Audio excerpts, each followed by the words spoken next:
Hi, I'm Julie Wainwright. I'm currently finishing my associate's degree in medical reimbursement and coding from Bryan and Stratton College. To receive our degree, we need to demonstrate how we've met both institutional and program outcomes. One of the institutional outcomes was information literacy and communication. We need to use technology and resources to locate and evaluate information and communicate our findings in oral, written, and visual formats. I met this through my English 202 class, where we needed to research through library and credible online sources for career research, and then we needed to write a research paper and do voiceover PowerPoints with our findings. Another institutional outcome is relational learning. This is where you transfer knowledge, skills, and behaviors acquired through formal and informal learning and life experiences to new situations. I met this through my Career Development 1 class, where we needed to read and analyze different theories and relate to them to our current and future jobs. We also analyzed how we relate to them from something that we learned in school or work or a previous life experience that we had.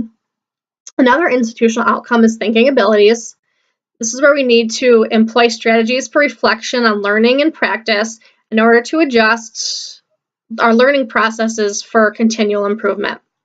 I met this through my MRCP 280 class, which is a coding practicum class. The career prep class, where we review everything that we've learned throughout our program.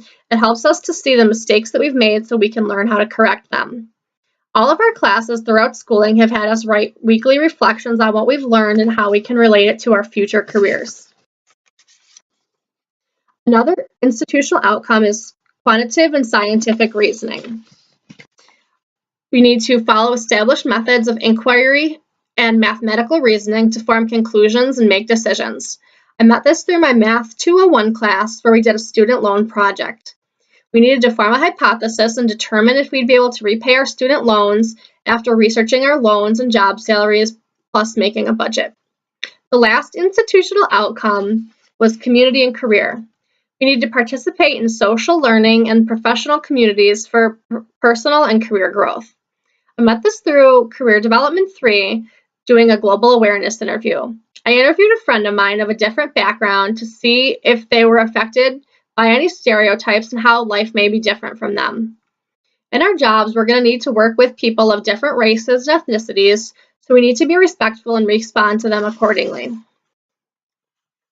One of the program outcomes that I met was demonstrating a professional level understanding of medical terminology, anatomy, physiology, pharmacology, and pathophysiology. I met this through my healthcare terminology class, where we needed to correctly pronounce and submit to our portfolios us pronouncing 40 medical terms that we had learned throughout the semester. Another program outcome was to discuss when we created a medical compliance plan based on the national standards. I met this through MRC 145, which is a coding compliance and ethics class. Throughout the course, we learned about compliance plans, how they work, why they're needed, and what's included when creating one for your facility. We also learned about how we as individuals and the facilities can be punished for not following through with compliance plans and breaking various laws. The next outcome was to explain how CPT codes relate to medical documentation for medical services, procedures, and diagnostics. I met this through MRCP 220, which is an HCPCS Level 1 and 2 class. This class portfolio project required us to use CPT codes so we could code various scenarios and diagnoses for different procedures and services. Another outcome is to describe what process or strategy you use to correctly assign CPT evaluation and management codes to services utilizing the 1995 and 1997 CMS documentation guidelines. I met this through my MRCP 240 class, which was the evaluation and management services. In this class, we wrote a 2-page paper on the key components and modifiers for E&M services. Then we needed to read through case scenarios over the span of 3 weeks so we could fill in the history, the physical exam, and the medical decision-making charts to correctly code for the E&M services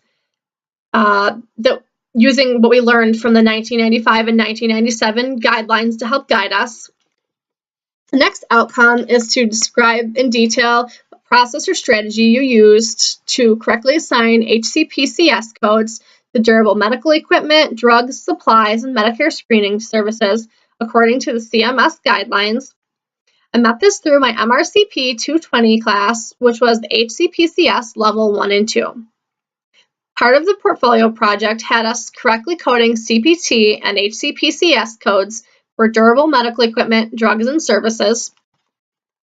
Another outcome was to describe what process or strategy we used to correctly assign current diagnosis codes according to the American Hospital Association standards and sequencing rules for inpatient and outpatient medical services. I met this through my MRCP 200 class, which was diagnostic coding for physician services.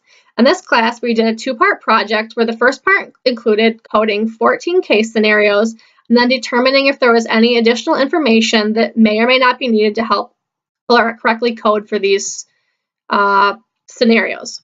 We also wrote an essay on the table of neoplasms and the table of drugs and chemicals found in the ICD-10. The last program outcome had us describe in detail the process or strategy we used to assign Volume 3 procedure codes according to the American Hospital Association's standards and sequencing rules for inpatient services. I believe I met this through my MRC 115 class, which was the Introduction to Coding. This was the first coding class throughout our program, so we didn't perform a portfolio project, but instead we learned how the codes work so we could assign them to different diagnoses and procedures. We learned about the different inpatient settings and how we could start coding for these settings. We also learned about guidelines for the ICD-10 and CPT codes, as well as how they need to be used and the guidelines to help us in these settings. These are how I believe I met my institutional and program outcomes. Thank you.